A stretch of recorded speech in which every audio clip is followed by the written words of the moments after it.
Selamat pagi, shalom. Kami sampaikan ucapan ini untuk kita semua yang ada di channel YouTube Doa Pagi Gereja Sinar Jemaat Allah Ebenezer Surabaya. Kita bersyukur karena Tuhan selalu ada dan selalu menolong kita, memberkati kehidupan kita.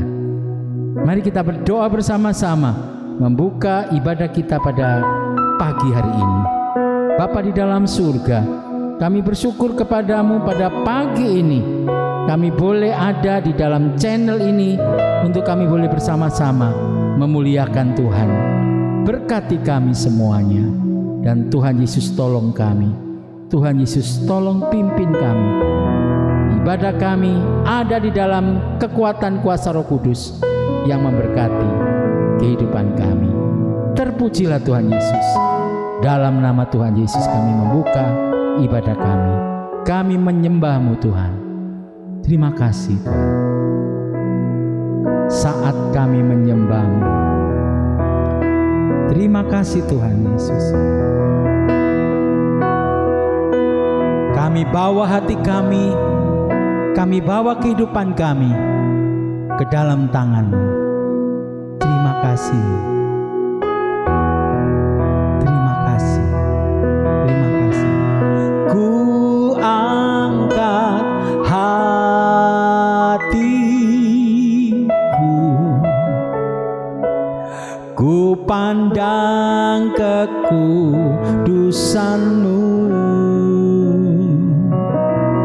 Saat ku sembah, ku puji-Mu, ku rasakan kehadirat-Mu Tuhan.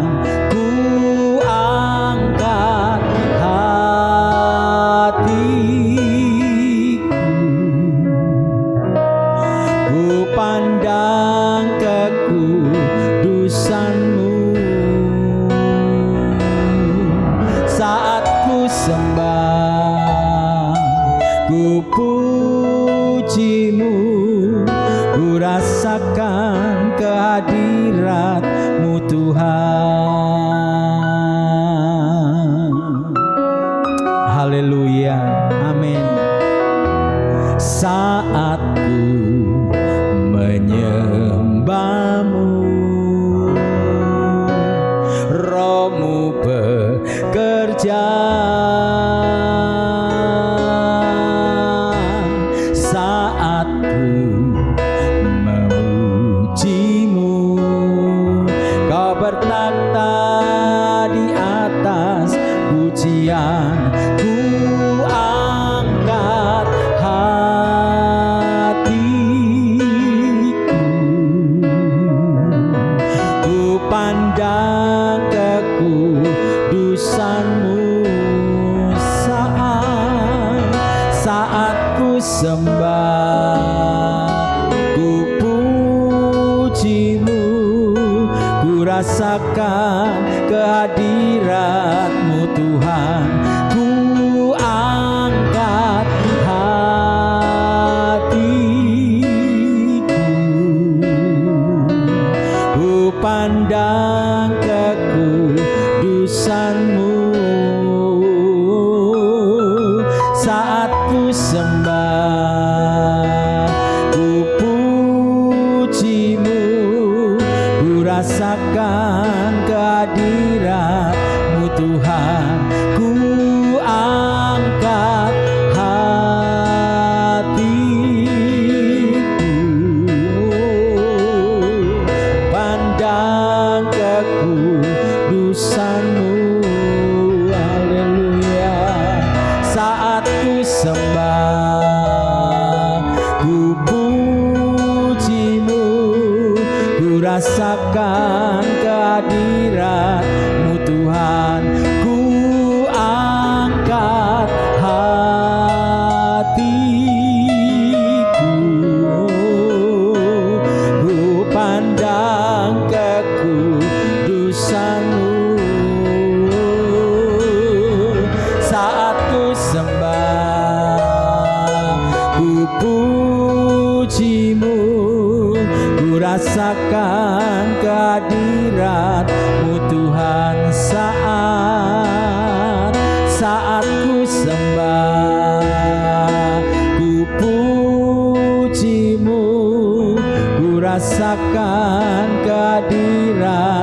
saat ku sembah, ku pujimu, ku rasakan kehadiran-Mu Tuhan.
Sikaralamarayalamu. Pujilah nama Tuhan, kami menyembah-Mu Tuhan. Kami ada di dalam hadirat-Mu Tuhan. Kami muliakan, kami tinggikan. Pujilah Tuhan. Ku terhubung denganmu, selalu mendekat di hatiku, bersekutu dengan hidupku yang terdalam.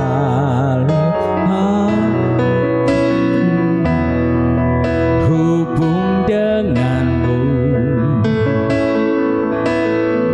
selalu mendekat di hatiku. Firman-Mu itulah dasar hidupku yang terpaling atasku, terhubung denganmu, selalu melekat di hatiku. Firman-Mu itulah dasar hidupku yang terpakat atasku. Ku terhubung denganmu, selalu melekat di hatiku. Firman-Mu itulah dasar hidupku yang terpakat atasku. Biar kami terus terhubung dengan Engkau Tuhan, sehingga hidup kami benar-benar ada di dalam kekuatan kuasa-Mu. Kami percaya kami tidak dapat berjalan dengan kekuatan kami, tetapi kekuatan Tuhan yang selalu ada di dalam kehidupan kami. Kami selalu ada connect dengan Engkau Tuhan, ada berhubungan dengan Engkau, ada selalu di dalam kekuatan kuasa-Mu. Pujilah Tuhan, pujilah Tuhan, pujilah nama Tuhan, pujilah nama Tuhan Yesus.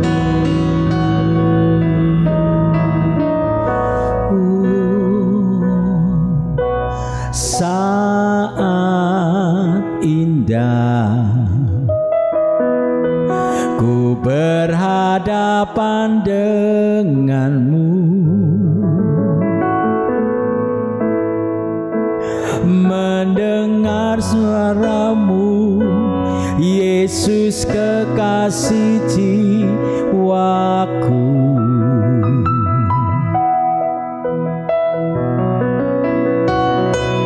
Bawa daku erat dalam pelukanmu, menikmati kasih dan indahnya hadiratmu. Hadiratmu Tuhan ku rasakan,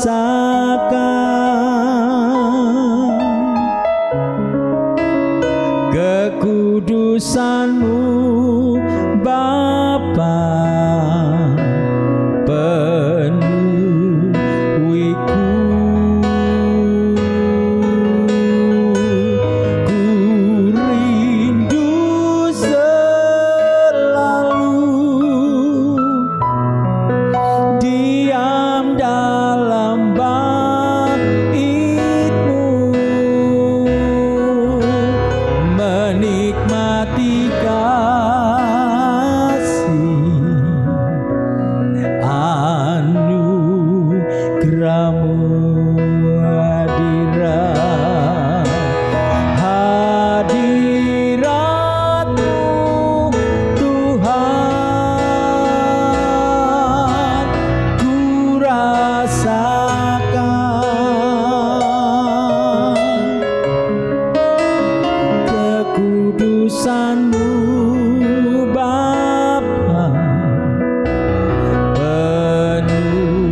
Anugerahmu besar,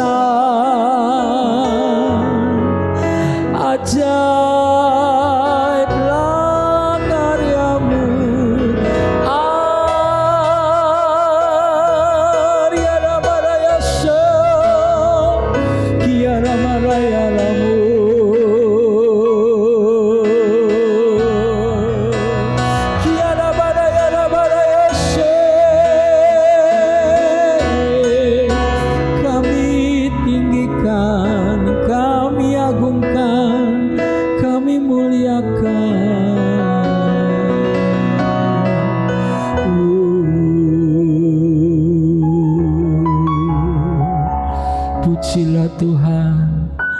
kemuliaan hanya bagi nama-Mu Tuhan. Terima kasih Tuhan, terima kasih Tuhan. Kami siapkan hati kami untuk kami boleh mendengar firman-Mu, untuk kami mendengar suara-Mu Tuhan. Karena kami selalu rindu firman Tuhan berbicara, bekerja, menjadi rema di dalam kehidupan kami.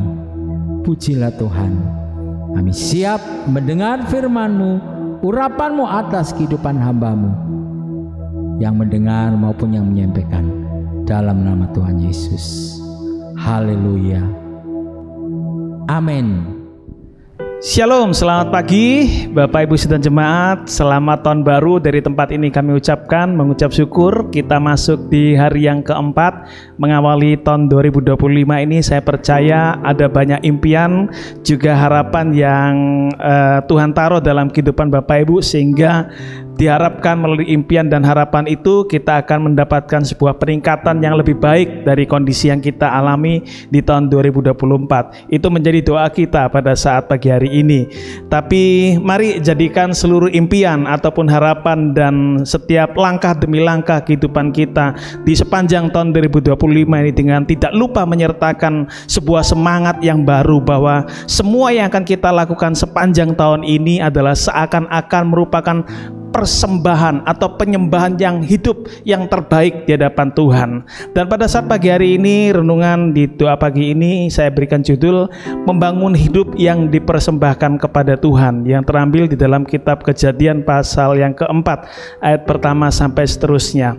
Bapak Ibu Sidang Jemaat yang dikasihi Tuhan, bicara mengenai hidup yang dipersembahkan kepada Tuhan, maka ada salah satu ciri yang pasti dapat dilihat dari orang yang hidupnya sungguh-sungguh dipersembahkan kepada Tuhan. Ciri yang terlihat adalah adanya ucapan syukur yang terus selalu mengalir keluar dari dalam perkataan orang tersebut. Baik setiap besar atau kecil berkat yang Tuhan percayakan dalam kehidupannya, dia selalu mengucap syukur kepada Tuhan. Dan tentunya tujuan dari hidup yang dipersembahkan kepada Tuhan adalah agar sepanjang tahun ini kita menghasilkan hidup yang menyenangkan dan memuliakan nama Tuhan. Dan saya percaya kita semua pasti bersyukur ketika kita mempersembahkan hidup kita sepanjang tahun ini kepada Tuhan, itu diiringi dengan motivasi hati yang tulus, yang ikhlas, dan yang sungguh-sungguh kepada Tuhan. Dan kalau berbicara mengenai mempersembahkan hidup yang berkenan di hadapan Tuhan, tidak akan bisa dilepaskan dari peristiwa Kain dan Habel di dalam peristiwa di Kejadian pasal 4 ayat pertama sampai dengan ayat yang ke-16. Kalau Bapak Ibu cermati nanti ketika ada waktu baca di rumah secara pribadi, ada beberapa fakta yang cukup menarik bicara di dalam Kejadian pasal 4. Yang pertama, bahwa kelahiran pertama manusia di dunia dari biologis, secara biologis itu ada di dalam Kejadian pasal 4. Yang kedua, kehamilan, lalu kemudian yang kedua adalah kelahiran yang pertama. Itu terjadi di dalam kitab Kejadian pasal 4. Keluarga yang pertama dibentuk di dalam sebuah pernikahan ada di dalam Kejadian pasal 4. Keluarga yang mengalami masalah pelik dalam rumah tangga itu juga dialami di dalam Kejadian pasal 4. Kejahatan pertama yang muncul dalam dunia itu juga ada di dalam Kejadian pasal 4. Dan kematian secara fisik yang pertama dialami oleh manusia itu juga ada di dalam Kejadian pasal 4. Jadi Kejadian pasal 4 ini adalah sesuatu yang banyak bersifat pertama, perdana di dalam kehidupan manusia. Dan inti yang mau saya bawa di dalam Kejadian pasal 4 ini adalah bercerita tentang dua orang saudara kandung yang sebenarnya merupakan orang yang suka menyembah Tuhan, orang yang suka beribadah kepada Tuhan, yaitu Kain dan Habel. Singkat ceritanya, di dalam cerita ini adalah ketika mereka berdua memberikan persembahan kepada Tuhan, satu persembahan dari Habel diterima oleh Tuhan, sementara yang satu lainnya lagi, yaitu dipersembahkan oleh Kain, tidak diterima Tuhan. Nah, mereka berasal dari buah kandungan ibu yang sama, dari Hawa. Mereka memiliki kesempatan yang sama untuk berjumpa secara pribadi dengan Tuhan melalui penyembahan mereka. Mereka berdua bersama-sama menyembah Tuhan. Tapi yang menjadi hal yang tragis di dalam cerita ini adalah justru di dalam kesempatan penyembah bersama-sama itu terjadilah kejahatan pertama yang ada di dalam dunia, yang dilakukan oleh seorang yang memiliki agama, yang percaya adanya Tuhan dalam hidup mereka. Tragedi ini merupakan buah atau dampak dari apa yang terjadi di pasal sebelumnya, di Kejadian pasal 3. di mana Adam dan Hawa melakukan pelanggaran dosa kepada Tuhan. Pasal 3 menjadi akar dosa yang tumbuh menjadi buah dosa di pasal yang keempat, terjadinya kejahatan dan pembunuhan. Kalau kita lihat Kejadian pasal 4 ayat pertama sampai yang kedua, diawali dengan sukacita.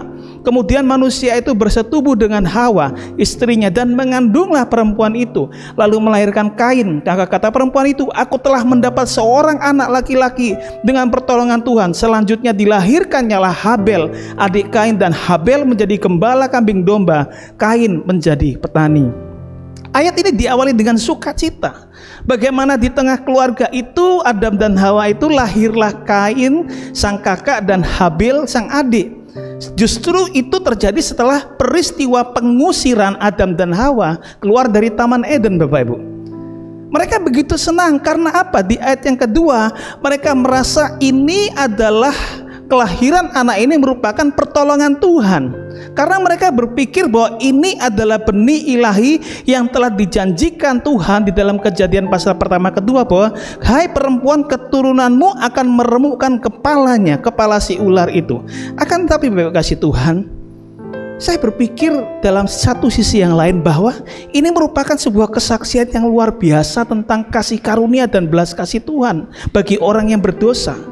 Bagaimana mungkin orang yang sudah berbuat salah kepada Tuhan diusir keluar dari taman itu, tapi kemudian Tuhan masih izinkan mereka menikmati ada berkat anak di tengah-tengah keluarga mereka dengan kehamilan Hawa dan kemudian kelahiran Kain dan Habel, membuktikan bahwa dosa pelanggaran manusia tidak akan pernah bisa menggagalkan tujuan baik Allah, rencana Allah di dalam kehidupan manusia yang berdosa. Kalau kita tahu di dalam Kejadian pasal pertama dan juga pasal kedua, tujuan Tuhan menciptakan manusia kepada Adam disampaikan, beranak cuculah dan bertambah banyaklah, penuhilah bumi dan taklukkanlah itu. Tuhan masih ingat akan janjinya. Tuhan memang mengusir Adam dan Hawa keluar dari Taman Eden, tapi Tuhan tidak membiarkan mereka kelaparan. Bahkan Ia menjaga keberlangsungan garis keturunan Adam pada saat itu. Singkat cerita, di ayat yang kedua dikatakan Kain menjadi petani mengikuti jejak ayahnya, sementara Habel adiknya menjadi peternak. Dan saya percaya dua pekerjaannya adalah pekerjaan yang mulia, pekerjaan yang baik, karena saya percaya Tuhan juga adalah pribadi yang suka kerja. Dari Kejadian pasal pertama ayat pertama dan sampai hari yang ke-6 Tuhan selalu bekerja, gitu ya. Bahkan juga ketika Tuhan memberikan pesan kepada Adam bahkan Hawa ketika mereka sudah diciptakan Tuhan adalah kelolalah bumi, kelola tanah ini, kelola taman ini, sebagai bentuk kepercayaan dari Tuhan kepada manusia. Nah, Bapak kasih Tuhan, baik Kain dan Habel adalah bersaudara yang taat dalam ibadahnya kepada Tuhan. Ayat 3-5b dikatakan, setelah beberapa waktu lamanya maka Kain mempersembahkan sebagian dari hasil tanah itu kepada Tuhan sebagai korban persembahan. Habel juga mempersembahkan korban persembahan dari anak sulung kambing dombanya, yakni lemak-lemaknya. Maka Tuhan mengindahkan Habel dan korban persembahannya itu, tetapi Kain dan korban persembahannya tidak diindahkannya. Alkitab memang tidak terang-terangan mencatat apa sih alasan Tuhan gak menerima persembahan Kain. Sisi yang lain persembahan Habel diterima. Tapi kita bisa tahu di ayat 3-4 dikatakan bahwa Habel itu memberikan persembahan yang pertama, anak yang sulung dari kambing dombanya, dan juga yang terbaik kepada Tuhan. Sementara Kain dikatakan dalam firman Tuhan mempersembahkan sebagian hasil dari tanah. Dalam beberapa penafsiran dikatakan ini sebenarnya sedang menegaskan apa yang menjadi motivasi hati baik dari Kain atau Habel di dalam mempersembahkan sesuatu yang bernilai di hadapan Tuhan. Dan ada masalah di dalam motivasi seorang Kain sehingga dia mempersembahkan sebagian hasil tanah kepada Tuhan. Apa buktinya Bapak kasih Tuhan? Di ayat yang ke-5b dikatakan, lalu hati Kain menjadi sangat panas dan mukanya muram. Saya nggak bermaksud mengatakan bahwa persembahan yang terbaik dan berkenan di hadapan Tuhan itu adalah harus yang banyak, yang terbaik, tidak berkasih Tuhan. Tapi bicara mengenai sikap motivasi hati yang tulus dan hormat saat kita mempersembahkan sesuatu di hadapan Tuhan. Bukankah selayaknya ketika Kain sadar kalau persembahannya nggak diterima oleh Bapa di surga waktu itu, harusnya selayaknya Kain akan bertanya kepada bapak, "Bapak, kenapa persembahan Habel diterima? Kalau memang ada yang gak berkenan bagi saya, mungkin persembahan saya kurang baik, atau mungkin hati saya gak tulus, ampuni saya, maafkan saya." Tapi ini tidak, Bapak Ibu. Seakan-akan Kain diam saja, lalu kemudian firman Tuhan mengatakan hatinya menjadi sangat panas, mukanya menjadi sangat muram. Saya jadi teringat dalam kitab Amsal pasal 21 ayat 27, Bapak kasih Tuhan, yang berbicara mengenai bahwa Tuhan melihat kualitas motivasi hati dan kualitas apa yang dipersembahkan seseorang ketika berhadapan dengan Tuhan. Jaga niat hati kita saat kita memberkati seseorang sepanjang tahun ini.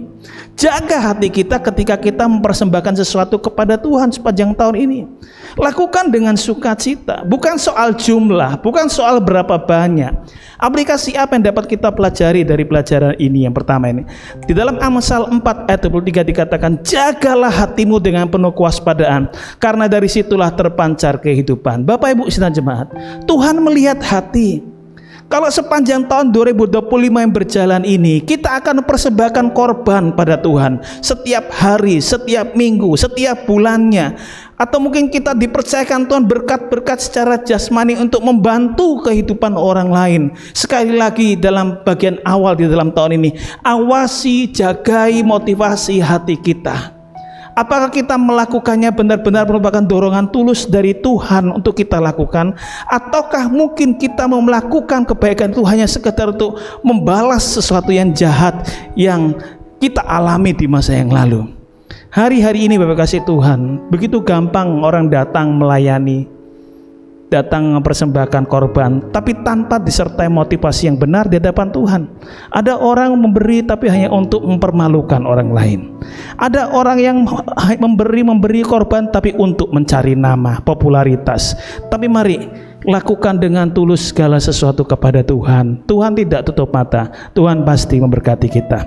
Jadi bukan masalah bahwa yang satu sebagai seorang petani, yang satu sebagai seorang peternak, seolah-olah Tuhan itu pilih-pilih. Tuhan pilih korban yang mahal, lebih pilih daging daripada sayur. Tidak, Bapak kasih Tuhan. Ini bicara masalah hati. Kita tahu Kain menjadi iri dan terjadi kecemburuan. Ya, kadang-kadang di tengah-tengah keluarga, di tengah-tengah kehidupan bersaudara, bertetangga, bahkan juga di dalam pekerjaan, bahkan juga mungkin dalam pelayanan, yang namanya iri itu pasti ada, ya, entah itu positif atau negatif gitu ya. Iri melihat tetangganya lebih hebat, iri melihat prestasi saudaranya lebih hebat, iri melihat keluarga yang lain lebih diberkati. Hati-hati terhadap virus rohani ini, Bapak Ibu. Apalagi dalam kehidupan berkeluarga ataupun bertetangga ada yang namanya gosip dan semuanya. Justru ketika kita tenggelam dalam hal itu, kita semakin menjauh dari Tuhan.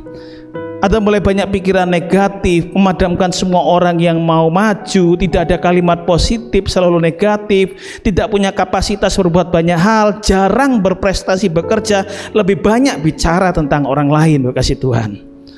Demikian juga dalam ibadah dan pelayanan, tanpa disertai hati, ibadah itu cuma sekedar sandiwara panggung saja. Ibadah bukan sekedar bicara tentang gerakan tangan, lompat-lompat, keluar air mata, bahasa roh seperti bahasa dewa, tapi ibadah juga bicara mengenai kegerakan untuk terus maju, taat, melakukan kebenaran firman Tuhan. Jadi Kain marah. Ayat 6 dan 7 mengatakan firman Tuhan kepada Kain, "Mengapa hatimu panas dan mukamu muram? Apakah mukamu tidak akan berseri jika engkau berbuat baik? Tetapi jika engkau tidak berbuat baik, dosa sudah mengintip di depan pintu. Ia sangat menggoda engkau, tetapi engkau harus berkuasa atasnya." Tuhan melihat hati dari Kain. Ada benih-benih kejahatan di dalam hatinya Kain. Kain sedang bimbang, seakan-akan kalau saya gambarkan di sebelah kanannya ada malaikat, di sebelah kirinya ada iblis. Dia mau apa setelah dia ada rasa iri hati di dalam hatinya? Lalu Tuhan mendatanginya. Ketika Tuhan bertanya, bukannya Tuhan tidak tahu isi hati Kain. Tuhan sangat tahu isi hati Kain, sehingga Tuhan bertanya pada Kain, "Kain, kalau hatimu baik, apakah wajahmu tidak akan berseri?" Tuhan tahu hati Kain. Wajah dari Kain saat itu sudah sangat mencerminkan isi hatinya. Tuhan berkata kepada Kain, apa kamu tidak berseri? Hati-hati Kain, dosa mengintip di depan pintu. Dan firman Tuhan katakan di bagian akhir, engkau harus berkuasa, menguasai hatimu. Jangan izinkan iri hati memenuhi hatimu dan membuat engkau jatuh ke dalam dosa.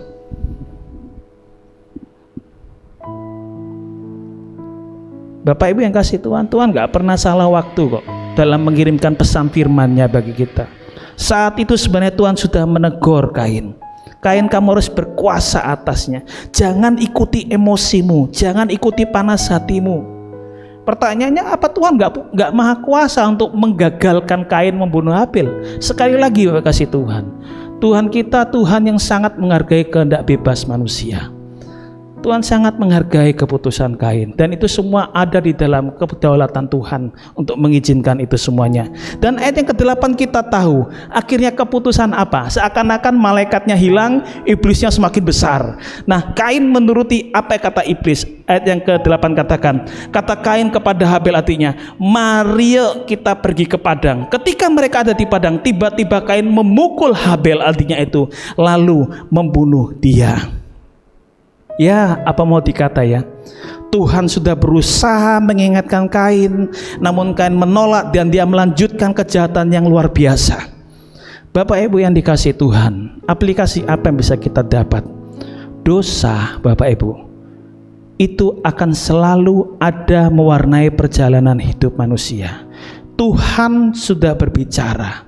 Kalau Tuhan sudah berbicara dalam telinga dan dalam batin seseorang, kuasai hatimu, kuasai pikiranmu. Artinya ada alarm di situ. Ada benih-benih kejahatan yang sementara tinggal di dalam batin seseorang. Saatnya ketika kita mendengar pesan firman Tuhan seperti itu, entah dari hamba Tuhan atau dari kakak rohani, orang tua rohani, maka datang kepada Tuhan dengan rendah hati. Minta kuasa Roh Kudus yang berotoritas, bukan kuasa yang lain. Saya berdoa Bapak Ibu bahwa sepanjang tahun ini kita betul-betul jaga hati. Jaga hati betul-betul, hati-hati terhadap virus yang namanya iri hati, membenci satu sama lain. Karena apa kita lihat? Kain mengajak Habel ke padang lalu dipukulnya. Itu peristiwa pembunuhan pertama di firman Tuhan, yang mirisnya dilakukan oleh seorang yang memiliki Tuhan. Ayat yang ke-9 dikatakan, firman Tuhan kepada Kain, di mana Habel adikmu itu? Jawabnya, aku nggak tahu. Apakah aku penjaga adikku?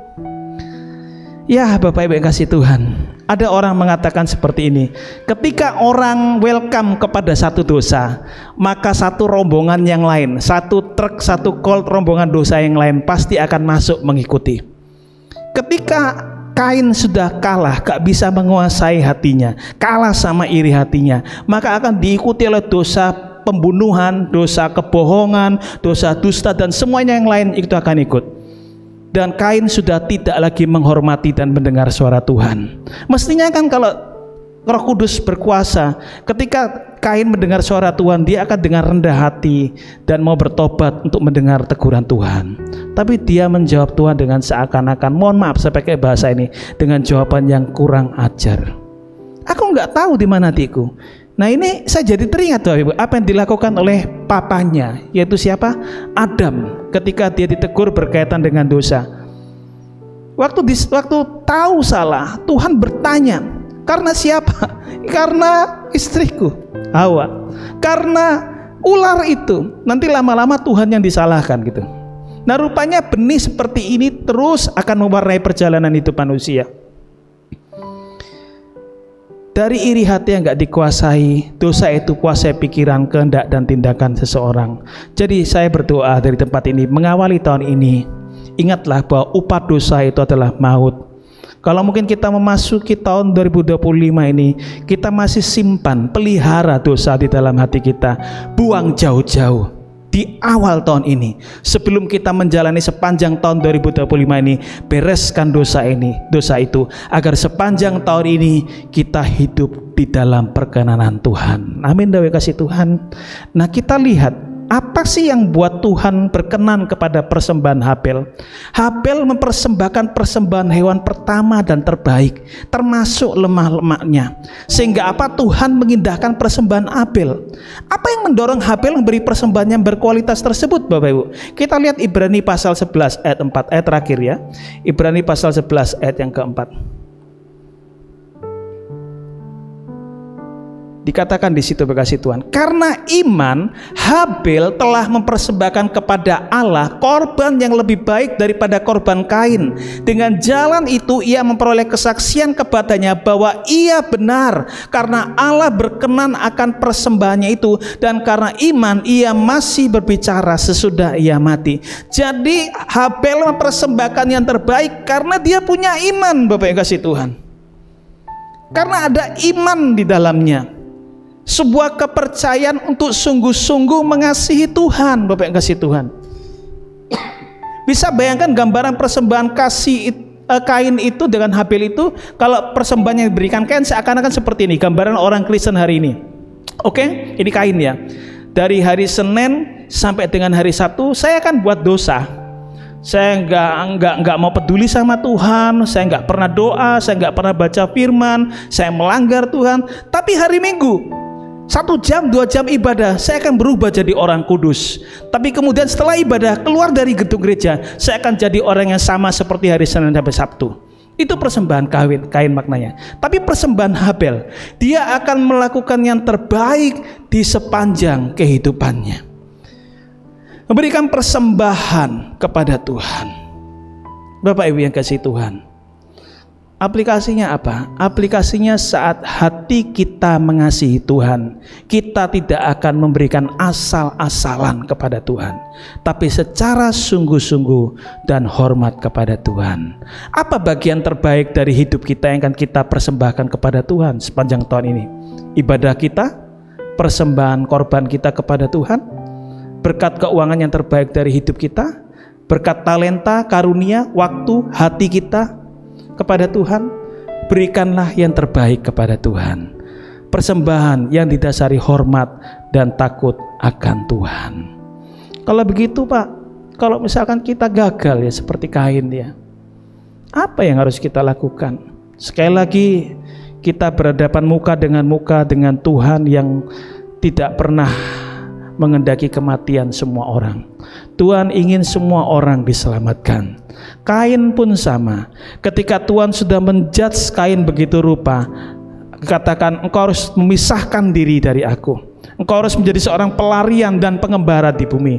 Ayat 13 katakan, kata Kain kepada Tuhan, hukumanku itu lebih besar daripada yang dapat kutanggung. Engkau menghalau aku sekarang dari tanah ini, dan aku bersembunyi dari hadapanmu, terpisah dari Tuhan. Seorang pelarian dan pengembara di bumi, maka barang siapa bertemu dengan aku, tentulah akan membunuh aku. Dan ayat 15 Kejadian 4 mengatakan, firman Tuhan kepadanya, sekali-kali tidak. Sekali lagi Bapak kasih Tuhan, kalau mungkin dalam perjalanan sepanjang tahun ini kita alami kegagalan, kita masih kalah sama iri hati, kita masih kalah dengan berbagai macam hal yang mendudukan Tuhan, sekali lagi Tuhan itu masih mengasihi kita.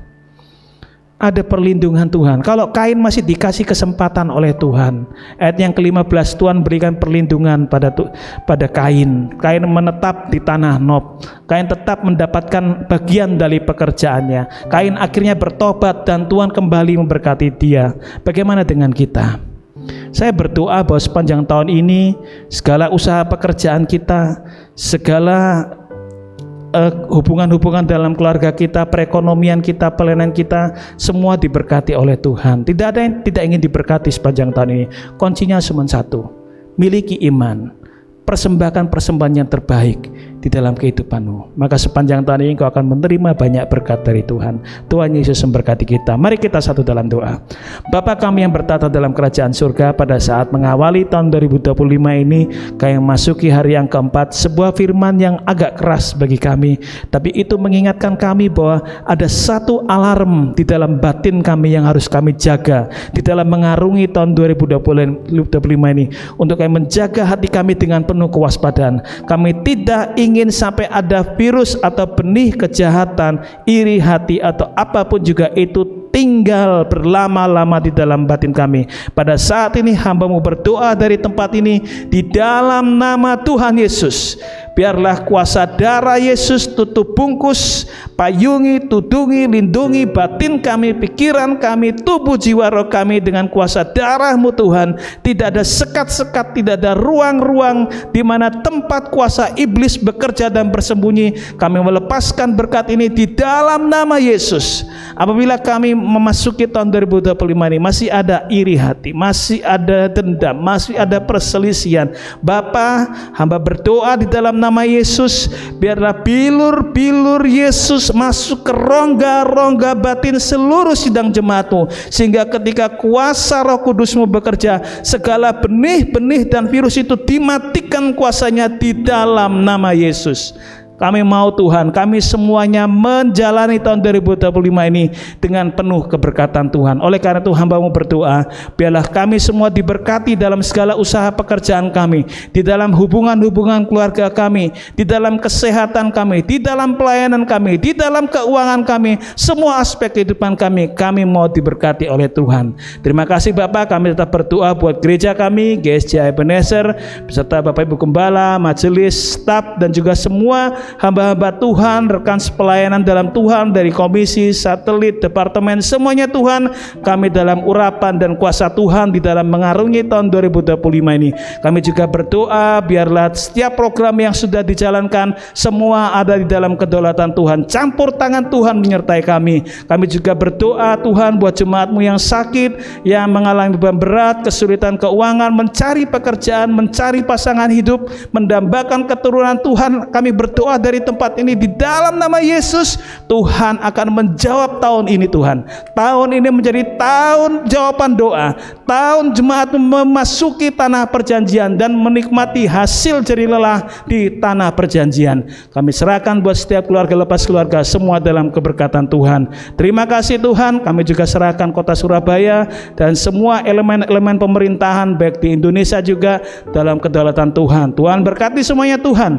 Biarlah sepanjang hari yang berjalan ini kami akan menikmati berkat-berkat Tuhan. Bapak Ibu Saudara jemaat dikasih Tuhan yang menyaksikan tayangan ini, mari angkatlah tanganmu dan terimalah berkat Tuhan. Percayalah bahwa Tuhan memberkati dan melindungi engkau. Tuhan menyinari dengan wajahnya dan memberikan kasih karunia. Tuhan memperhadapkan wajahnya kepadamu dan melepaskan berkat damai sejahtera. Sepanjang sisa hari yang berjalan ini, sepanjang sisa tahun yang masih panjang ini, bahkan sampai Maranatha Yesus datang kekal kedua menjemput kita bersama-sama.